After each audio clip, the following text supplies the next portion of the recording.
সরাসরি নিয়ে যাওয়া পাঞ্জাবে নির্বাচনী প্রচারে রাহুল গান্ধী।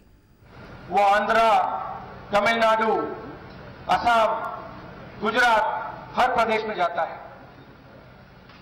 ये जो आपकी शक्ति है ये उस सोच से बनी है कि सब कुछ तेरा है, और अगर मैं काम करता हूं तो मैं सिर्फ अपने लिए नहीं करता हूं, तेरे लिए भी करता हूं। और कहीं भी आप चले जाइए, अमेरिका, आप लोग अमेरिका जाते हो, कनाडा जाते हो, पंजाब से लोग जाते हैं, कहीं भी आप जाके पूछ लीजिए, पंजाब से कोई आता है उनसे पूछ लीजिए, 2-3 चीजें आपको बताएंगे। काम करता है तो दिल से करता है, खून पसीना देकर करता है, झूठ के सामने कभी अपना सिर नहीं झुकाएगा, इज्जत से काम करेगा। ये गुरु नानक की सोच है, ये तेरे की सोच है। आपको अजीब सा लग रहा है कि ये हमारा प्रदेश है, इसमें इतनी शक्ति है, मगर ये शक्ति दिखाई क्यों नहीं दे रही, ये शक्ति पंजाब को आगे क्यों नहीं ले जा रही? और इसका एक बहुत सिंपल सा जवाब है। जहां गुरु नानक जी ने तेरा तेरा की बात की, आपकी सरकार मेरा मेरा की बात करती है। तो सबसे पहला काम, पंजाब में जो भी सरकार आए वो तेरे के लिए काम करे, और सिर्फ एक तेरे के लिए नहीं, पूरे पंजाब के लिए। आपने दलितों की बात की, किसी ने किसान की बात की, अब किसी महिला ने अपनी बात की, सबके लिए पंजाब की सरकार को काम करना है।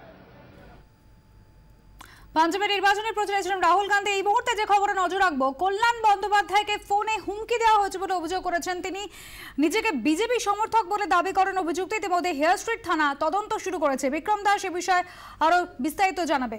বিক্রম, দেখো, তোমাকে যেটা জানাবো যে কয়েকদিন আগেই তৃণমূল সাংসদ কল্যাণ বন্দ্যোপাধ্যায় তিনি যখন হাইকোর্টে তিনি একটি সওয়াল করছিলেন, একটি মামলার সওয়াল করছিলেন, সেই সময় সেই সওয়াল শেষ হওয়ার পরে তিনি দেখতে পান যে তার কাছে একটি ফোন আসে, একটি হুমকি ফোন আসে।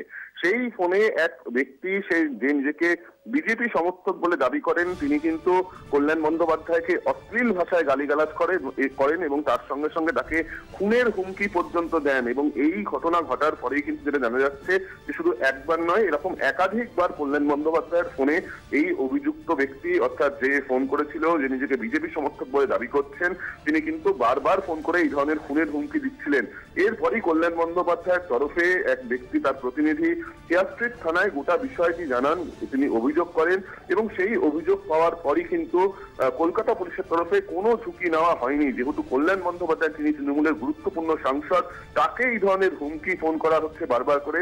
সেই অনুযায়ী কিন্তু আমরা যেটা জানতে পারছি যে হেয়ার স্ট্রিট থানা থেকে এই মামলা এই মুহূর্তে চলে গিয়েছে কলকাতা পুলিশের স্পেশাল টাস্ক ফোর্সে। এই মুহূর্তে কিন্তু কলকাতা পুলিশের স্পেশাল টাস্ক ফোর্স তারা এই মুহূর্তে তদন্ত শুরু করেছে এবং তারা সম্ভব হয়েছে। বিক্রম, দেখো, সেই চেষ্টাই কিন্তু পুলিশ করছে যে কিভাবে এই ব্যক্তিকে ধরা যায়, এবং তার ফোনের কলার আইডি চেক করে, তার সিডিআর চেক করে কিন্তু এই মুহূর্তে দেখার চেষ্টা করা হচ্ছে যে কোথা থেকে এই ফোন হচ্ছে। আপাতত কিন্তু পুলিশ সেই ব্যক্তিকে চিহ্নিত করতে পারেনি, যদিও এসটিএফ এবং কলকাতা পুলিশের ডিটেকটিভ ডিপার্টমেন্ট এবং মনিটরিং সেল তারা প্রত্যেকে এই মুহূর্তে চেষ্টা করছে যে এই ব্যক্তিকে এবং কি উদ্দেশ্যে এই ফোন করা হয়েছে।